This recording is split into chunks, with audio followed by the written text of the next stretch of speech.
from some of the research that I went through, it's exploded, and it's been exciting. It's been exciting for a lot of us, and the opportunity that I see on Pulsechain and the things that I see unfolding on Pulsechain, I think are way bigger than that even I could imagine. I think whenever Richard speaks about those moments about him fighting for our freedom, change the money, change the world type thing. People might FUD him for it, but I firmly believe that's what he's standing up for. He literally is fighting for our rights. When you're using a personal wallet for personal funds and you're raising billions of dollars and they're going after him for tens of millions, it's almost laughable. And the proof on chain, speaks volumes for what this man has done. And it's kind of where I kind of want to get it started. Is I myself, like I said, I picked up where Sonny and them left off. And I guess I'll let Sonny speak real quick about maybe how he found 414 and the Atropa, and then I'll chime in right after that. Is that okay, Sonny? What do you think? Yeah, that works. Cool. Go ahead, bud. Some of the things about Pulsechain kind of early on, Richard even talking about it being the most liquid chain there is. There's truth to it. And from the fork, we literally forked and copied every LP that was already on Ethereum. So that put us, eons ahead of everyone else.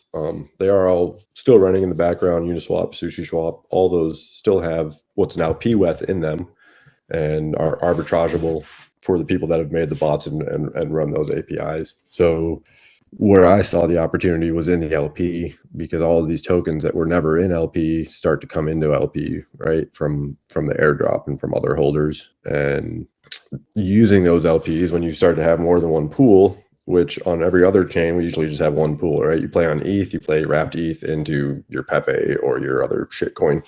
So it goes up and down one pool. Starting to notice here that when we made wrapped pulse pools, it was arbitraging with those Uniswap pools. Started to show me that when you were in LP, you could take advantage of that and just earn a little bit off of every trade. So if you made your own pool, you could direct volume that way. And that's what got me into the theory when I first made A1A. I was like, all right, I'm going to take these top 30 or 50 or whatever PRC20 copies, put them all in pools together and see if they don't arbitrage out, and create stronger liquidities, which they very well did. That got me into seeing what 414 and the Atropa ecosystem was essentially doing, and spreading those LPs out way more. That's a much more complex ecosystem than what I made. Mine's very simple math, and it works and flows.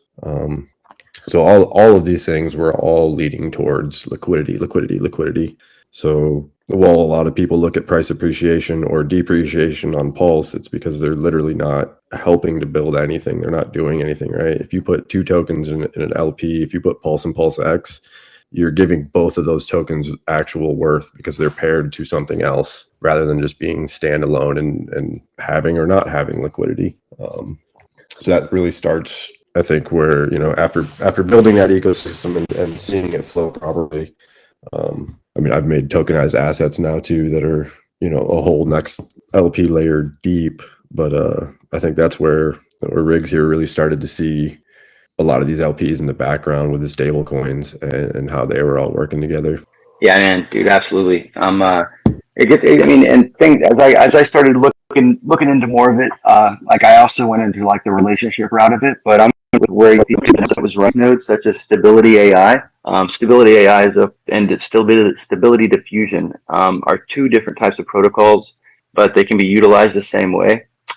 Stability AI itself, whenever they explain it, it's like dropping marbles right on the floor, and they spread out evenly across the board. So whenever Richard taught, I can't dump 400 million into Pulsex only, because if he does that, eventually these arbitrage bots are going to take everything that's paired to Pulsex and evenly spread it out all the way across the board. This does two things. Number one, it's very hard for someone to manipulate a pool.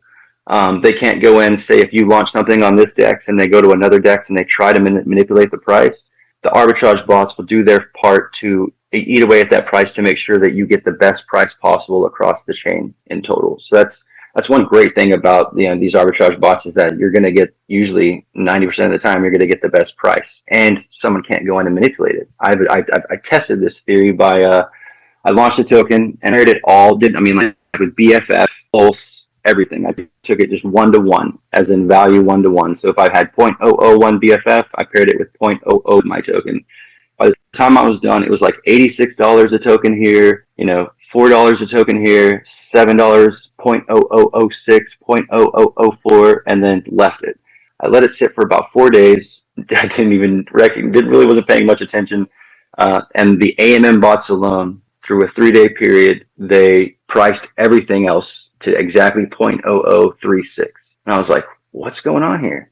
That's whenever I started looking more into what stability AI is, stability diffusion, and these types of protocols. Then I looked up and I had seen that over like 60% of the servers at the time were running stability AI or some sort of that type of on Pulse.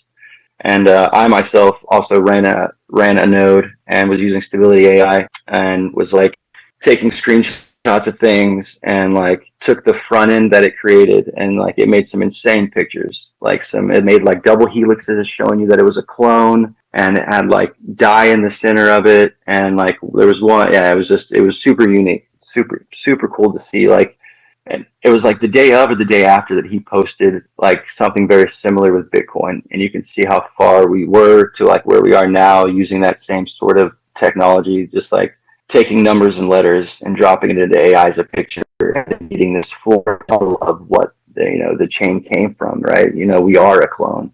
Well, the clone isn't. The clone are important. In my opinion, I believe that the point of Pulsechain is to have these things reach parity. And there's a couple of reasons for that. I can get into that later. But like, yeah, it's pretty interesting to see that whenever like where we start these concepts and then where we are today have completely flipped, people's perspectives and given people a lot more hope, right? When I sat back and I was teaching people a lot, if you don't know what sDai is, right? sDai gives DAI the ability to take leverage out against it or to do flash loans out against it, because DAI itself, whenever you attempt to take a loan out against DAI, you get 66 cents on the dollar. So one of the main things that hurts stablecoins is ill intent, right? So a flash loan and other things like that. So DAI did it kind of backwards, but it's what saved DAI for so long, right? Because it was very hard to go off and you couldn't hurt it, because if you attempted to flash loan it, you're only going to get 66 cents on the dollar. Most flash loan bots, they're going to go off and send you another route before they send you to DAI. So when sDai was created by a company that launched right before Pulsechain launched. It was called Spark.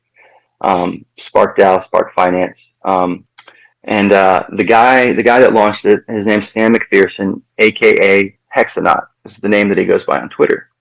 Hexanaut himself, he was an ex-MakerDAO engineer, right? Worked, I believe, specifically in the stablecoin area, where he has pretty much redefined and redesigned the entire MakerDAO ecosystem to become fully front-end compatible, decentralized in a way to where the Spark, and then whenever Maker launches their new token and Spark Finance, they will literally be the ones that lead the way on them choosing how decentralized they are, and like once they become totally decentralized.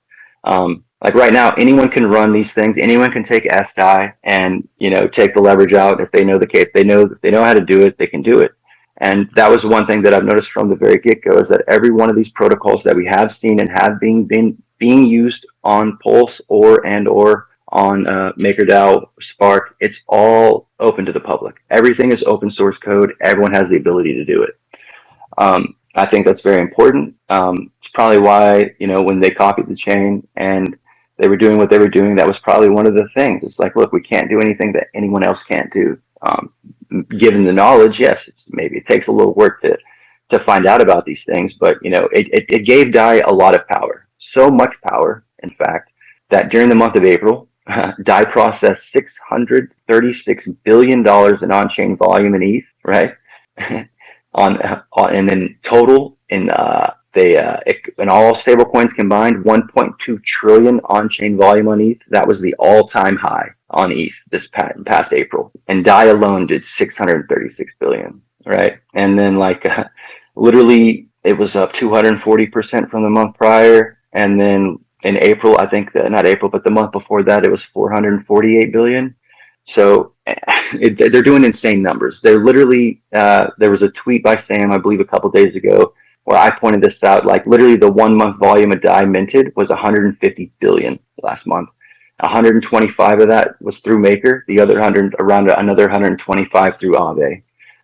So these two lending protocols are absolutely crushing it so much to where USDC, USDT, and I believe Euro E are now allowing sDai to become, pretty much use that same protocol for USDC and USDT, because they were just absolutely smashing it across the market, which is huge, because you can swap DAI 1-to-1 across the board with all these things. So whenever they saw this happening, of course they wanted to get involved, and then why wouldn't they let them, right? Yeah, I mean, you gotta, and they're just, I mean, they crushed them in the last month to the point it was literally like 10x the volume, right? A Rune from MakerDAO tweeted, literally in one go, 75 million sDai was bought, which was more than any other stablecoins on the market alone. Someone bought $75 million worth of sDai, which was literally more than, you couldn't even buy that much of any other stable coin that's on the market right now. So sDai is a super powerful token. It's what is allowing a lot of this to go down, mixed with Block Atlantica, which is an AI technology, and kind of, it's a part of, but it's separated from Maker in and of itself. But it's this AI technology that goes around saying, okay, the consensus believes that, depending on the risk tolerance, Spark can launch here. So Spark launched on a chain called Gnosis chain, and they did it very discreetly. No one really knew about it. But again, there's reasons for that. In my opinion, you can't even go find Spark's logo. I mean, you might now be able to, but like not even a couple weeks ago, you couldn't even find Spark's logo over there. You literally had to search for Spark. And it's weird. They have a bunch of, like, if you go look up, like, I'm not telling anyone to go do this, but if you go look up one of your old wallets or a wallet you're using now, you're going to see that you have 144 airdrops of just random stuff, right? And I believe that's because it was a testing ground for some of this stuff, but it's also what they do over there is they run two different types of privacy protocols. They run this thing called Hopper, HOP, lowercase r, and RPCH. These are two privacy protocols that are running on Gnosis right now. You can pay for them, I believe. It's like $9 a month for so many transactions. But what they do is they have these things called tickets. And instead of interacting with someone's wallet directly, like you'll send like if I want to pay PulseOG $100, it tells me to send it to this wallet, and then he goes and connects to this wallet and he grabs his funds from it. Gnosis is actually a pretty fast chain. It's like 5-second block times at their peak, with 4 million wallets, I believe, being airdropped at that time. I believe they have the most active validators over there, because you don't have to hold anything to be a validator. It's a very unique chain. Why is that important? Well, the Omni bridge, right? We forked a bridge from somewhere. We forked it from Gnosis. It's secure, it's safe. It makes sense. Okay, but why would Spark launch there? Right? It's like, that's interesting. Privacy protocols. That's something that Richard is really big on, right? And I think everyone would agree to that. So it's just, it was one thing that really definitely sparked my interest in what was going on Gnosis, and the fact that Spark had launched there first. And then, of course, it was on ETH, and then we had a copy of it over here. And then we've proven that, or I haven't proven, but 9iron has since proven that supposedly, not RH, but there's a wallet that controls the MakerDAO protocol on Pulse. So I sent a message and asked someone something, and I said, hey, when Pulsechain? And their response was like Article 9, Section 10. Whoever controls the Maker core controls Spark. You don't have to, whoever controls Spark core can't control Maker. Pretty much giving me my answer. There's no need for us to launch there. There's no need for us to be there, because any power that we do have is already in the hands that it needs to be in. Which is pretty straight to the point. But yeah, I mean, it's kind of a roundabout way of giving me the answer. It makes complete sense, but it also, in my mind, shows us what's really going on here. Look at how much DAI is being minted. Look at how much is really going down. The name Hexanaut, right? They deleted every other tweet between each other except for "Love me some Hex," and he tweeted that, I believe, in 2021 or 2022. Hexanaut did. So there was like these little breadcrumbs that they left, and like these relationships that I found. like Maria, right? James, right? There is a real Maria, right? The real Maria used to work at MakerDAO and Aave Finance. Spark is a fork of Aave. And now she runs Summer Finance, which is a front end protocol for MakerDAO. The MakerDAO front end, which used to be called Oasis, right? So MakerDAO used to have a DEX called Oasis, right? Which is funny because you think of the movie and then you're like the Oasis. And then inside the Oasis now there's this protocol called Summer Finance that allows you to leverage even more out against your against these plays. So again, anyone can run these protocols. And then it's funny because the real Maria's picture is what Oprah Winfrey, you get a house, you get a house. So it was these relationships and these things that like kept intriguing me and kept getting me digging deeper. And like, why is it, so many, like, why does it seem like there's so many chains involved? Like then they went to Super Chain, which just launched not that long ago, right? Which is WorldCoin, which is connected to Arbitrum, which is connected to not directly to Arbitrum, but base chain Arbitrum and Optimism. Like that's some of their bigger plays over there. I've ran down and there was around $16 million that was coming from Polygon, direct like V3 Polygon stuff that was going directly over just to Super Chain. And all these chains all have and are working on privacy layers and privacy models to where just like Secret, right? If y'all know Cosmos, Secret Chain, right? They already have something that's up and running right now that connects 10 EVM chains through this thing called the Secret Tunnel. Polygon has an ag layer. That same thing. It's a privacy layer that connects multiple EVMs together, right? And then Superchain itself, same thing, privacy layers, but also connects L2s. Then we also know that Cosmos has this thing called CosmWasm, funny name, but it connects directly to Solana. So it's like as you dig deeper and deeper into this, and you're starting to understand that, okay, so through consensus alone, we would all agree that, we deserve more liquidity, right? And we deserve not to be technically held down by the dollar, right? How do you move away from that? A few ways. It's not going to be easy at first. First you would have to onboard many different fiats, which is what I've seen. I've seen Hong Kong USD, like Hong Kong C, Hong Kong T, the British Pound C, the British Pound T, USDC, USDT, the Euro C, and the Euro T. And you can actually go on Pulsechain right now and you can see the Euro C and the Euro T. Or actually, I believe they're active with logos over there. So like moving into 6 new fiats. And if they pair those with and into each other. So if USD did collapse or USDC collapses or USDT collapses, the other end of Euro C or Euro T or Hong Kong should be able to or would seemingly go up in value, right? So it's like they're not going to push away from fiat completely because it would, they have to onboard people somehow. But there's got to be other ways, and it seemingly seems like they are working on other ways to where they can move away from the way that we're used to doing it, being held solely by the US dollar, valued solely by the US dollar, and making ourselves prepared to move forward in a decentralized manner, especially with someone like Rune and MakerDAO giving up their entire protocol, turning it completely decentralized and practically stepping away, right? You wouldn't do that unless you got something big coming. And in my opinion, they have a few big things coming and some that we know. One would be their new chain, right? We know that their new chain is going to be a hybrid proof of work, proof of stake mechanism that is going to allow the minting of wrapped DAI and wrapped USDC and wrapped USDT. Along with that, they're going to be launching 2 new tokens. This is what they're called: new stable and new governance.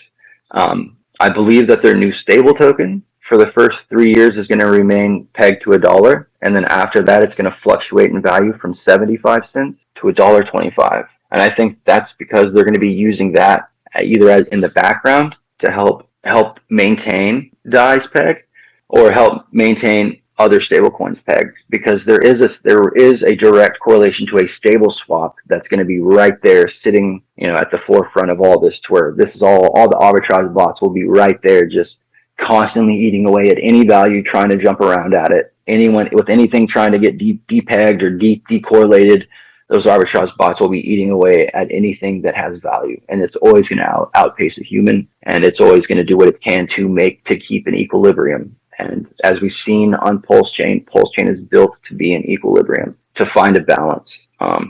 So I mean, it's something to be excited about, and through more and more research and more looking and hunting around, I've seen that there's more to Hex than meets the eye. I believe that the minting of at least maybe on Pulsechain, maybe in other places, I believe Hex will be utilized and is going to be utilized and might already being utilized as a wrapped version. As we all know, there is no wrapped version of Hex, right? We do know that there is a T-share finance, or we believe that it's called T-share finance, right? And that's something that's a treasury. Interesting, right? T-share finance, treasury, and that's what Atropa is building. I mean, in my opinion, Atropa has built a decentralized MakerDAO in a way to where it can run autonomously and with the help of AI. So this is no ordinary copy EVM chain. This is no ordinary run-of-the-mill BSC EVM flip. Oh my gosh, this is what we waited for. It's much bigger than that. It just is, and that's just from the research alone proves that. And through the minting of the 336 billion DAI on chain volume in ETH in a month. I mean, come on. Maker 125 billion. I mean, and this is nothing. These are numbers that this is never. We're talking all-time highs. 1.2 trillion on-chain volume on ETH in stables alone. That's all-time highs. Yeah, it's in the market we are in now, but Stability AI also has this another unique feature, and I believe we're seeing it. It's called covered traffic. So through the knowing how many active users there are, you can see GoPulse launching either less tokens or more tokens. As they're launching these tokens, they're launching them with bots as covered traffic. Why is that important? Well, it's going to be whenever powers that be or whatever it could be. You want to make sure you can't distinguish a human from a bot, right? What has Atropa built? Atropa has built a superhighway of an economic model to where these bots don't know the difference between a shitty token or a bad token. They just know that they're trying to make a penny or 2 pennies, and even sometimes lose on a trade. But they'll jump across bridges. They'll come back over here, jump back across a bridge, and they can do it all in one transaction. They can go from here to there to a centralized exchange, and then all back again in one transaction. And this is all happening right in front of our very eyes. Now, I mean, as far as the time frame goes, I have no idea. I just know that I believe, in my opinion, they're waiting for more people to catch on to what's going on, because the money is here, the value's here. It's the Metcalfe's law works in both ways. You have either, the value of every network is the number of people squared, or you can look at it as the Pareto principle. The value of any network is the square root is actually provided by the square root of the numbers of the people. So either the people come first and they benefit, or we seek to run back into the exact same problem that we just came from. Because if the money's here first, then the people come, what do they have to gain, right? Maybe a little bit, but not as much as if the people come first and then the money shows up.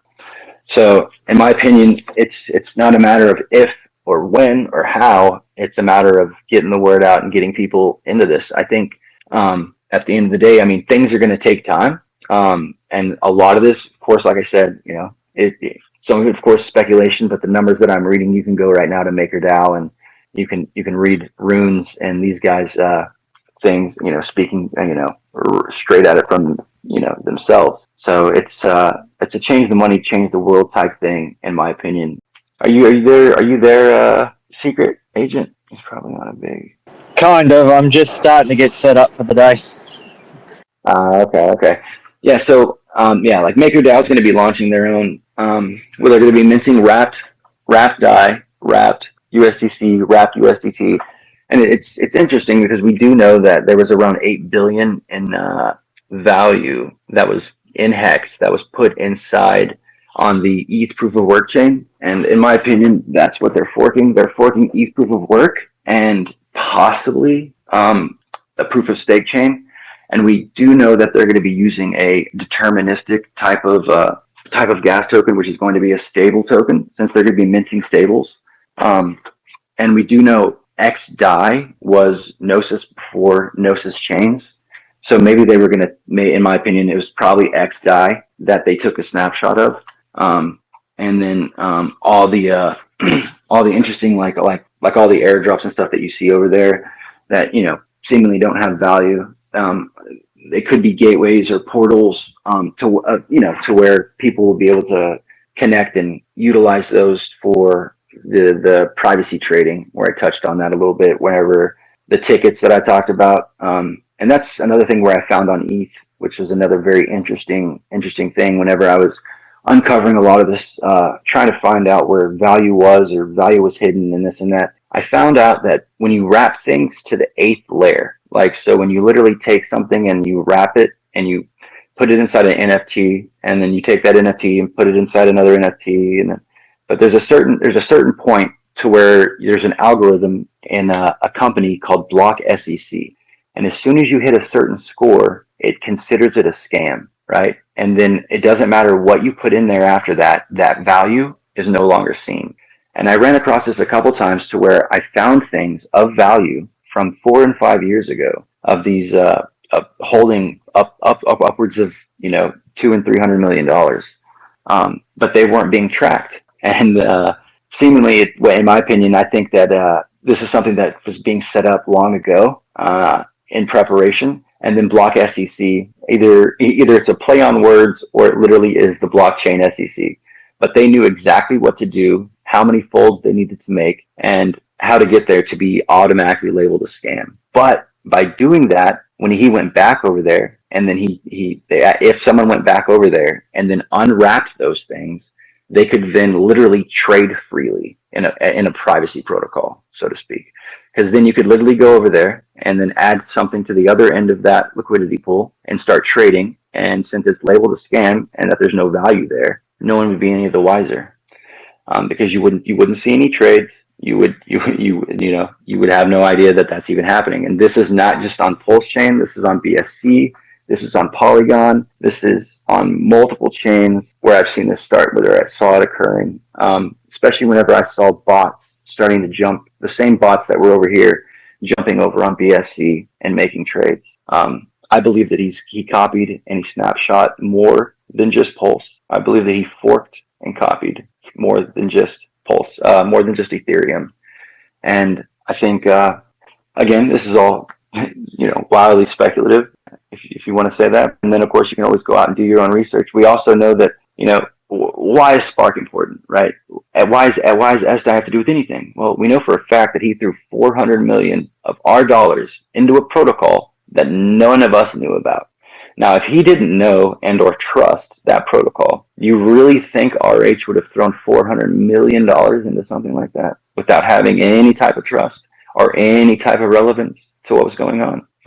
And then seemingly he bought DAI. He used DAI to buy his sDai, right? The next day, he was on the leaderboard at first. They removed him. The next day, they changed the protocol, saying, no, you need to use wrap, staked ETH, this and that. Removed him from the leaderboard, right? But he still held his 400, at that moment, 400 million sDai. And then whenever people say that he had bought the top of ETH, he sure did. But he was pretty much leveraged, I think he knew it was the top, and he was leveraging himself as a leveraged play, because at that point, he was still holding all the sDai, went back and bought the Ethereum, and if you looked hard enough, you would see that there was only 200 million worth of ETH. But on the other side of that, if you actually went and looked on Arkham, it still showed that he had 200 million sDai, and that the DAI itself was reminted by him, or because he was utilizing the protocol that was supposed to be used, or the way it was supposed to be used, possibly. Again, that's, people would have to go dig in and do their research. I haven't checked on those wallets in a little while. I've been busy building the community, and just because there's just so much going on. Just the numbers alone are absolutely mind-blowing. We also know that they MakerDAO through another. So by him getting rid of 400 million DAI, pretty much burning 400 million DAI off the market, not too long after, we knew Athena Labs and USDE came into the game. USDE is from Athena, and Maker threw 600 million at them. So right off the bat, they burnt another billion DAI. That's pretty important because if there was 8 billion in value in Hex sitting at the fork, and they're trying to burn 10 billion DAI, and Block Atlantica, this AI, allows you to remint burned value, which is part of the protocol itself. Lost, burnt value. That means whenever they do launch their new chain, they would have 10 billion in value, including their market cap right now, right, which is worth, I believe, around 2 billion. So they would have around 10 billion in value. And in my opinion, if they're forking, they would be able to bring everything to peg relatively quickly. Because they're not going to do what RH is doing. They're a company. They're not just going to allow stuff to launch at zero and have it run up. I don't think this is an experiment. I think that this is meant to shake people out. It's also meant to socially engineer something that needed to be done, which was bring a degen like me in front of a bunch of hexagons to let them know that this cannot work without them, and we definitely cannot peg without Hex. So he literally social engineered, and I think this has been half a decade in the making. I think before Hex even launched, this was already something on their minds. They knew that things were coming. They knew things were coming, and they knew that they were coming down hard. Once I saw him buy sDai, it confirmed a lot of my theories. It confirmed a lot just by that alone, right? It's like, why would he throw that much money into something he didn't trust? And then I looked more into it. Oh, his name's Hex or not. Well, that's funny. And then I find out he tweets about it, and there was actually tweets to and for them. We know for a fact where he said there was going to be someone rebuilding a MakerDAO copy, and then James using the name Maria, and then there's actually a real Maria, and then how Atropa works, and then like the whole system behind Atropa, and and then the 8th layer on Pulse that you just can't quite reach to. And in Sam's GitHub, you can read this thing where it's called the world bonus, right? And the world bonus states, when a particle collides without the world bonus, it leaves Earth. With the world bonus, when a particle collides, it reverts back. And that's why, and we know that the number 8 means money. So there's a lot of 8s around. There was 8 billion in Hex that was taken during the snapshot. There was, I think, I keep seeing it everywhere. It's like 8 billion this, 88 billion this. It's just, but it's very important. In my mind, that was like almost their target for like, when was this all going to start? Like how much value they needed to reach, how much value was going to be used and utilizing it. 414, take the 1 out, it's 8, but it, like, everything does have a double meaning though, right? It's not just because 88 can be seen as HH, which could mean evil or whatever, for whatever, however you want to look at it, right?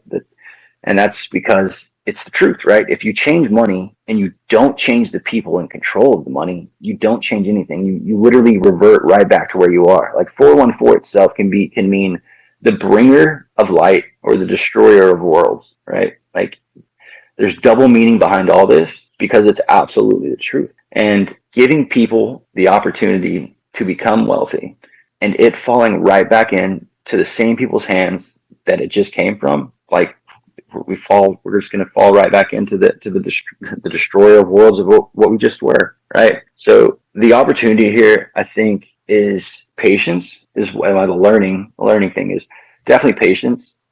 He's going to shake everyone out, right? I mean, I don't know how much money he spent trying to keep Hex above 10 cents. And maybe it wasn't just him, but I mean, I think that he did try to keep it above a certain level. And then eventually he understood too, like, hey, I'm not even I'm above the market. And then doing what he did, just flooding people out even more, and then from crypto Twitter's tweets to the way he was acting. And I was like, well, I mean, I think he felt a little bit betrayed. I just think he did. But all it is anyone that believes in what he's doing, it's just a absolutely massive opportunity. Again, I mean, it's a lot of this is on chain, a lot of it's speculation, but when you put a lot of people together and people believe in things, and they believe in fate, and they believe in karma, I think he might never stream again, guys. Like, there's people just begging for him to stream, and in my opinion, he doesn't have to. He's giving us the opportunity to grow our communities, doing the right things for the right reasons, because the money is here and it's coming. So it's like, it's either up to us to get people in or up to us to hold, or, remain patient and just see what happens, or at least be somewhat active and somewhat vigilant and, have your voice heard, because he's fighting up against the powers that be that God, who knows? I mean, and even some of us speaking out about certain things, who knows? But I could care less, like, come at me. But I'm going to speak out for a man that I believe that is doing everything that he can in his power to do and change so many lives. And I have just a gut instinct whenever it comes to random things, and I have since the beginning of my theory. I have a lot of it has just been solidified more and more. Yeah, maybe my theory and 9 irons are completely kind of different in an aspect, but that's because I can tell you right now, RH has a way to peg this 9 different ways to Sunday, and that might be the whole thing: using maker vaults, using balancer vaults, over collateralization. Like he said, he's like, whenever he meant, you have no idea how I can build a stable coin. He meant it, and I think the best is yet to come. But it's all about shaking out the weak hands and the undeserving and the doubters and the haters. Just do not let them shake you out of your bags. Stay poised. Keep to keep to a plan. Make a plan. My family thinks I'm insane. So be it. But there's way too many moving parts for me to keep up. So I'm sharing the knowledge with y'all guys in hopes that y'all can also go out, look at this stuff, and prove me wrong, or, prove me right. Hey, Zach, go ahead, bud. You are insane. And that's a compliment coming from me. Like, that's, I don't know, did anybody else intake that information, even like a fraction of what that means for people? Like, just take a fraction. What does Q say? In November, you could get a huge bag of Pulse for like $500, and now that's worth like 5,000, somewhere along those lines. That was in November, 6 months ago, roughly. And then in 6 months, it's gonna roughly peg at $1 theoretically. That's some woo! I love you, Zach. Yeah, there's some other interesting things that I had found too. Was Axion itself. So Axion had this thing called Warp Finance. Warp Finance found out a way to tap into untapped liquidity and utilize it in a certain way. But they also had this very interesting gamification to where you get 3 parts of a ship. You create 3, then you create 1 big bond, and that big bond would create a big ship that would allow you to, quote unquote, leave the earth, right? So like, that's interesting, because that sounds a whole hell of a lot like creating 3 bonds to make the Teddy bond, right? And then and Axion's whole thing was, you create the 3 ships, you create the 3 parts of the ship with 3 bonds to create 1 bigger bond, which is a ship that leads you to higher yield. I believe that could possibly be the world bonus, which is, quote unquote, level 2 or layer 2 of Dysomnia. A lot of what Axion looks like, and a lot of what Axion is doing, Cosmos and all this stuff, like, it has a lot to do with, out of this world, finding that. I was like, man, that sounds a whole hell of a lot like what's been happening, like with these bonds that we're talking about here. You were able to claim it 1 for 1. They moved to Polygon. They were audited 4 times, but there was an inflation bug. Or did the OA just dump and remove itself from it, and then just said, no, we're still some of your technology too? Or is there just, bigger stuff at play here?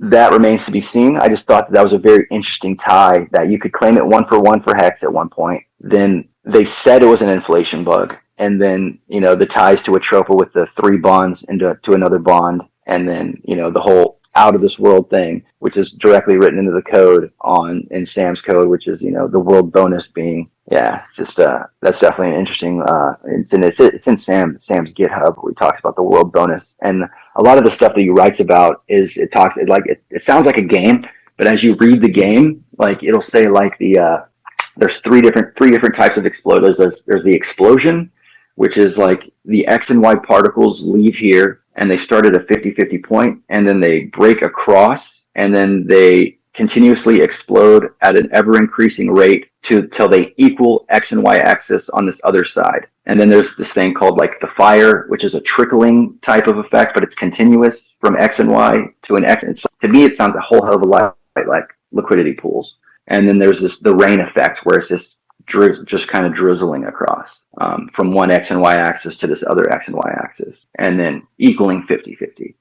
So like I said, I mean, this is I'll drop some more of this stuff like in the links to where y'all can like look at the GitHub and start deciphering some of this stuff for yourself, because it's, again, it's too much for one person to attempt to look into. But I beg y'all to go and look at just go and look at the DAI, like the DAI volume and what DAI's been doing, which is insane, right? And some of the stuff Nine Iron has uncovered has been pretty awesome. He's a huge inspiration. Same thing with anyone that Sonny's pub, his lounge. So I'll tag him and I'll make sure that everyone kind of gets a little plug for some of the stuff that they're working on, because you got to give credit where credit is due. And I know Spark can't be used in the U.S., and I'm sure we all know why. It's the SEC. I believe that there's big things coming. There's definitely big things underway, and I believe Pulse is literally the heartbeat of all of it. The stuff on Gnosis that's happening lately, and I believe $1.5 million was just granted to go to Gnosis with USDC, USDT, and Euro E. So that's going to be over there, as well as they already have sDai over there. So they were granted another 1.5 million and 3 more stable coins. Again, we got a lot of exciting times ahead, in my opinion, and just hold on tight to your bags, and don't let the FUD worry you, because I think either they know and they're just trying to shake you out, which is absolutely gross, or they have no clue, they've done no research, and they're too busy staring at charts. So that's one thing I don't do. I'm a terrible trader, so I don't stare at charts. I do my research and take pride in that. And it seems like I've been given a voice and given an opportunity to spread a message that I believe to be true. And I'm going to keep holding to that.